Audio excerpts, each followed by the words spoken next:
I supported my friend during her struggles, but she didn't do the same for me. Drop her. Just like that, like a hot Drop potato. her. She's gone. Hi, I'm 27 female. I apologize for any grammatical mistakes as English is not my first language. This is my first post, and I hope people don't be too rough. I also sometimes think what I did was wrong, but it's been 1.5 years, and now I just want to get it off my system. By the way, this comes from Lost Visit 6895. And if you want to submit your own stories, go to r/storytime subreddit. So, now coming to the topic.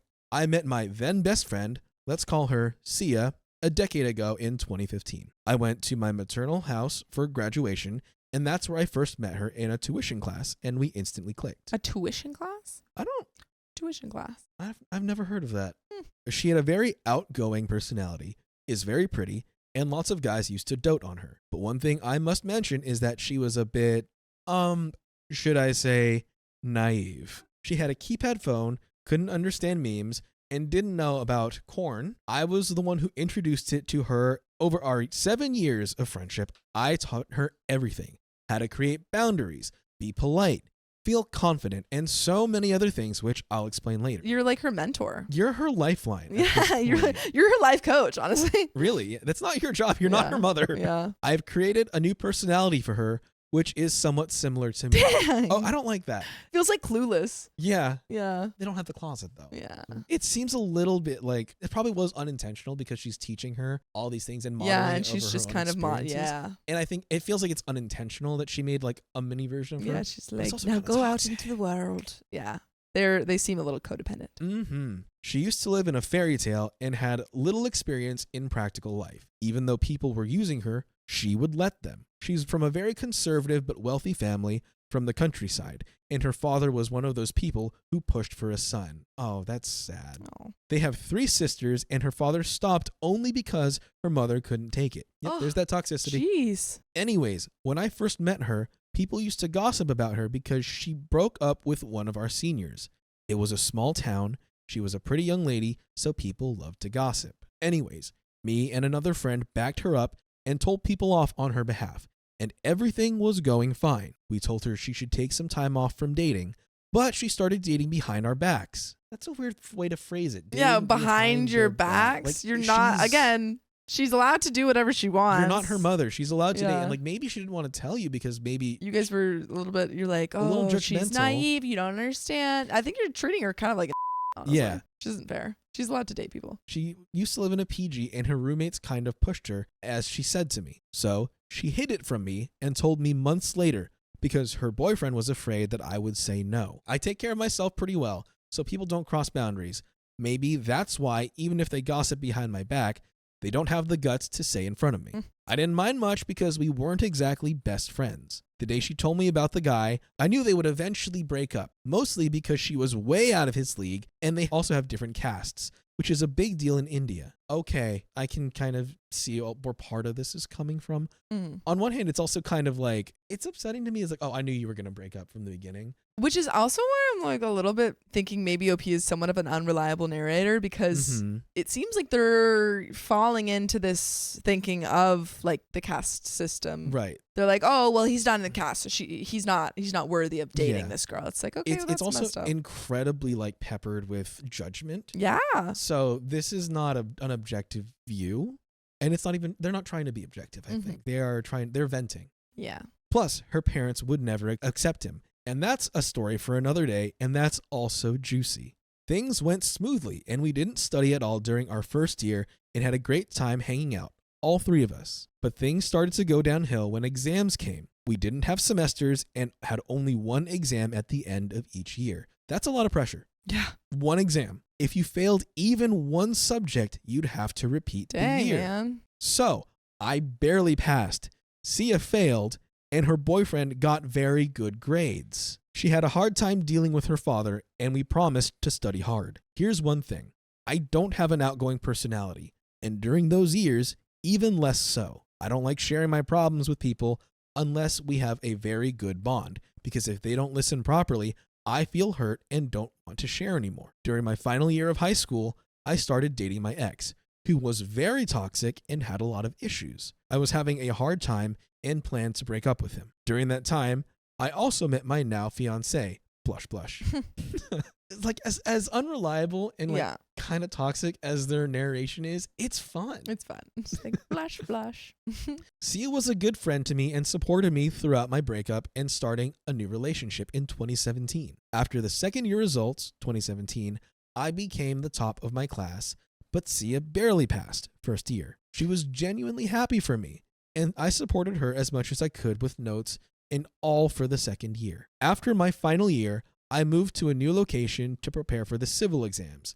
Sia was in that town, but her boyfriend also moved to the same city as me because it's the capital city of our state. I moved to a PG. PG is a rental accommodation wherein a person has to pay a specific amount to live at the property and share facilities being offered with other people living in the house. There are PGs where you can share your facilities and space with 1, 2, or more people. Yeah, so it's just shared living. It's kind of like a co-op. Yeah. Sia was a bit jealous, and she would also post pictures with others that would make me jealous. My fiance would often laugh and say, "She's my girlfriend." I'm sorry it's already gotten long, but I haven't started the main story yet. These are all the factors I want you all to know. I have a personality of out of sight, out of mind. I'm really bad at keeping in touch with people, but for her, I tried my best and planned a surprise visit to my college town for her birthday. She was very happy, and the problems we were having resolved. But just after a few months, her second year result came, October of 2018, and she had failed. She didn't have the courage to share it with her parents and pretended to take preparation for the third year. Because if her father knew about it, he would marry her off to someone. We're from India, so things like these are pretty common. She called me crying, sharing all of this, and the only thing I could say to her was to pretend to complete her third year, 2019, March to April, and then come to our city so me and her boyfriend could help her find a job and she could pursue distance education. Okay, this seems very dire for Sia. Yeah. Like, I feel like OP is trying to be a good friend here. Mm-hmm. But it might end up like that Sia relies on her too heavily. I mean, Right. we already know that she has a history of that. So, Right. and OP kind of encouraging that reliance. Mm-hmm. So. And if something goes wrong, then there might breed resentment on either side. Like, Yeah. OP would be like, "You didn't take my offer for help seriously enough," or Sia could be like, "You didn't help me enough." Yeah. Let's see what happens. I arranged my PG and also the coaching center that I was studying at for her father, so she had an alibi. But I wasn't there the day she came, as I had to visit my hometown. She was frankly in a very bad state with all the stress. We would talk for hours about what we could do about the situation, and I would even stop talking with my fiance so she didn't feel alone. What? Wait, sorry. She's jealous of your relationship with your fiance, so she's like, "Be better if you just like didn't hang out with him or talk to him, so that I don't feel alone because I don't have a relationship." However, her boyfriend was not supportive during that time at all, and she started thinking about breaking up with him. But after a couple of months, I had to move back to my town because my brother, who was financially supporting me, couldn't do so anymore. It was sad, but I didn't have many options left. After 2 to 3 months, I cracked one of the preliminary rounds, so one of my maternal uncles allowed me to stay in their empty apartment. We started visiting each other's places often, but then the pandemic hit. We all went back to our homes. It was hard for Sia to live with her family and all. Her accumulated stress also led to seizures. Oh no, Sia can't catch a break, She's man. nothing is going right for this poor girl. Jeez. Ugh. And now we have a story talking about her. Now all of her troubles are posted on Reddit. Thank you, Internet. She had to eat at a certain time or she might get seizures. We didn't talk much during that time. We rented it looks like a 1-bedroom, I'm guessing. I think so. 1 BHK, 1 bedroom, in February of 2021 and started living together. I would cook meals on time, so she never had an empty stomach. But one day it took me longer because we had a hangover and she had seizures. Well, that's not your fault. She should be feeding herself. No, yeah. She should know how to take care of herself if she knows. It's good that you're helping her, Yeah. but that is ultimately her responsibility. Yeah. She knows she's having the seizures. She knows she needs to eat. So that at that point is on her. Exactly. I was so afraid, contacted her sister who's a nurse and followed her instructions. After that, I would always look after her and come home so she's not alone. We also planned our dream vacation, which we had planned since 2015. I forgot to mention, we made a plan and she convinced her father and applied to a course in hospitality management in December 2020. During her first exam, she was so nervous that she was literally shaking. I had to help her take photos and make a PDF of her answers. It was an online exam. She later told me she was planning on self-harm, but couldn't. Hearing that broke my heart, and I made her promise to never think of something like that ever again. That's so sad because like I understand what OP's trying to do, but that is not the way to help. I mean, like it's not your small. Again, you are not equipped to help her in that moment, but that's like based on you can't just tell people to not think about it. It doesn't work. Based on OP's telling, like they're doing everything that they can. Yeah, they just don't have the it's not their responsibility to fix Sia's situation and their mental health. And they've been trying like their whole friendship to do this. Mm-hmm. She also broke up with her boyfriend during that time of April 2021. I would often say bad things about my fiance, like we're not happy or he's also not understanding, even though he is. Okay, this is not good. Don't lie about your fiance. But he understood and didn't say anything. Sadly, the second phase of the vid started, and we had to move back to our hometown again. She had to deal with her breakup alone. I tried to call her as much as I could. We would speak 3 to 4 hours a day. She was in better shape than before, but pleaded with me to move with her again because her college started. She was not confident living with others and afraid of letting her college roommates know her age. But I motivated her to get rid of her insecurities, and if someone wants to be her friend, they would. To be honest, I didn't have any reason, but I convinced my parents that I'd take preparations and also find a job to support myself. I found a job in December 2021. She didn't come on the day and arrived much later. We rented in the same building, but on a different floor, so I had to move everything by myself. In October 2022, she started dating a guy many years younger than her. She was 25, 26, and he was 20, 21. He was the first person she shared her secrets with aside from me, her ex, and my fiance. I supported her because I believe it will help her regain some of her confidence. Do you think that that's too big of an age gap? Like 20 to 21 versus 25 to 26? It's a little bit. As a 23-year-old, I wouldn't date a 22-year-old. Mm-hmm. But I don't think 25 and 21 is crazy because I think, you're out of college. But part of it is that they're starting college again, both of them at the same time. Yeah. So it's like there's a bit of a time difference there, but they're still kind of in the same stage of life. It's That's not like the thing. I think stages of life is she pretty graduated and he's still in school. Yeah. They are starting over again. Yeah. Kind of together. Yeah. I don't think this is crazy. Okay. That's where her problems started. She started getting obsessed with him. Oh no. Her life finally started to flow. She met new friends who were 4 to 5 years younger than me and her, and she spent more time with them. As I mentioned earlier, I don't have an outgoing personality, so I was a bit insecure. I'm not going to lie, but I didn't say so. I let her enjoy her life after so many years of stress and anxiety, as a good friend should do. During our time in the new home, I would cook and she would clean the dishes, but she would never clean the room. Most of the time, she would either go home or stay at one of her friends' houses. I was actually having a rough year in 2022. My new job was pretty stressful and I would often suffer from something. One time, she knew I had a fever.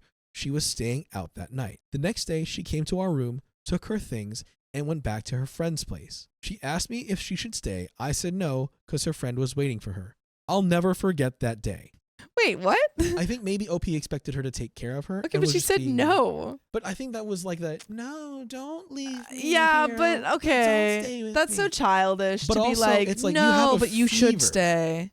You have a fever. I don't want to get your fever. Exactly. I can help you, but like I don't want to do that. I mean, And she also offered said, to stay and you said no.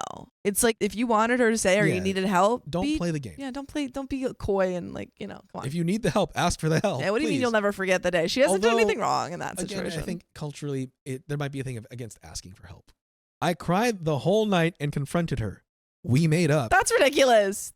Cut to March 2022. She was in her second year and had to do internships. She didn't have much formal clothes, so she would wear mine. I would wake up at 7 to make our lunch, so we'd eat at least one home-cooked meal. I would do all the grocery shopping, buy dinner, handle our landlord, bills, and almost everything, which was hard because we were supposed to split it. Oh my goodness. It was little things, but they had a big impact. She would come to me if she had any problems. Otherwise, spend her times with her new friends. Like one day, she had to take IV drops in the midst of her internship at a hospital, and I went to release her as her guardian. Another time, she lied to her supervisor that her eldest sister had an accident, who didn't even exist, and put me on a call without context. That's actually kind of funny, though. There's also another day. She had a seizure when me and my fiance were having a date. See, I don't mind doing these for her, but after a certain time, it felt one-sided. She would even copy things me and my fiance did as a couple, like our intimate moves that I have shared with her or some cute photo and share or show it to me, which felt creepy because she was not like that before. I feel like she's being. That's like your whole life. What are you talking You're about? like, at this point, you're sisters. Yeah, you shaped her. You formed her into you. You introduced her to non-touch tone telephones and corn. And corn. I had a very hectic 9-hour job with minimal pay. So I wanted to sleep early, around 11 p.m. to wake up early. But she would talk to her new boyfriend and take a long time to make the bed, which irritated me. Plus, she would talk to her boyfriend for hours at night, keeping the lights on. because they're in the same room. I was like, what? Okay, yeah. Things went like this for a few months, and then she said she wanted to move to a new place for her studies. I said fine because I was also getting tired. She wanted to have her own room and tried to convince me to rent a 2-bedroom with her. Frankly, I didn't have the money, so I said no, and I just moved back to my old PG. She couldn't find any rooms and decided to rent the room next to ours. 1 month later, I got a new job with a much higher salary and decided to stay in my room because the PG said they didn't have any empty beds. Anyway, we planned our vacation with me, Sia, her sister, and her college friend because obviously I don't have friends who would go with me on a trip. You have Sia. Yeah. What about, where is your fiance? Yeah. What happened to him? Why won't he go on this dream vacation? Where is he? Yeah. Does he even exist? Yeah, if he's like, yeah, Sia told me to stop hanging out with him, so, haven't seen him in a while. He was in her head all along. We went on our dream vacation on December 10th. On the last day, February 14th, which is Valentine's Day, after I got on the train, my dad called me and said my brother got into an accident and broke 2 bones above his wrist, but the doctors couldn't perform surgery due to his high blood sugar levels. February 15 was Sia's birthday. I was panicking and she tried to support me. We went to sleep and we celebrated her birthday on the train as best as I could. I couldn't sleep that night, and after we arrived, I called my dad to confirm if everything was fine, then took a few hours of sleep. Sia's boyfriend and sister had planned a small party for her and asked me to participate. I was not in the mood, but I still went to the room next door and stayed the entire time. At my new job, I explained my situation and said I would have to take a few more days off. Then I went back home to see my brother the next day and stayed there for the next 2 days. His sugar level was still high and the doctor could not operate. During those 2 days, everyone, like those I don't often talk to, spoke to me and asked about my brother's well-being. But my best friend only asked if I could explain to her how her sister could go to a particular location. Are they best friends now or are they not best friends now? I don't know. You said at the beginning you weren't best friends, but maybe like by this time they have to be. They've got to be best friends. They have to. Yeah. I was just shocked and said no and hung up. I was so tired and just didn't want to talk to her. I didn't even after coming back. She approached me and I just said pleasantries and that was it. She somehow understood and stopped talking to me completely, to the point where she would shut the door even if she saw me. Anyways, I was feeling pretty sad and thought of making up. On my birthday, she posted a photo of me saying how I was a good friend to her and wanted the best things for me, so I thought of sharing my birthday cake with her through my landlord. She rejected it. Oof. By the way, you don't have to reject this offer because you can listen to full episodes with stories just like this. Just go to Spotify, Apple Podcasts, or your favorite podcast app and search OK Storytime. Unfortunately, it doesn't come with cake, which you can reject through your landlord. Yeah. There's another relevant update here, but let's take a minute to dissect this. I think they're both bad at communicating. Mm-hmm. I feel like they both made mistakes on either side of this long friendship. Right. And I think OP's just not really, I think that they're just kind of, neither of them has made truly terrible decisions. Yeah. But they haven't made the best decisions. Exactly. I think they're just super codependent. Yeah, they're just being human. Yeah. Like no one, I don't think anyone here is really at fault. No, I feel like I could say like everyone kind of a little bit here. But no one's really done anything no one's like an to a-hole. hurt anybody. Yeah, you I don't know? think anyone's an a-hole here. I think they're just like not really great friends in terms of just like they're friends, but they're just not good at being friends. Yes. They're good friends, Yeah. but they're not good to each other. Exactly. They are moderately okay to each other. Yeah.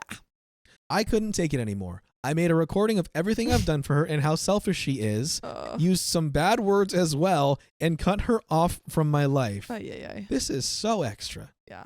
There are a lot of things I didn't mention, but did for her during 2019 to 2023 because my hands are tired. Let me know if anyone wants to know more. I would like to know more. So, am I the a-hole for breaking off a friendship over my brother's accident? I don't know. It seems like you guys just never have conversations about these things. No. Like you had that one conversation where you were like, you didn't stay when I was sick. And every other time you've both just like held it in and not talked about it. Yeah. But that is the end of that story.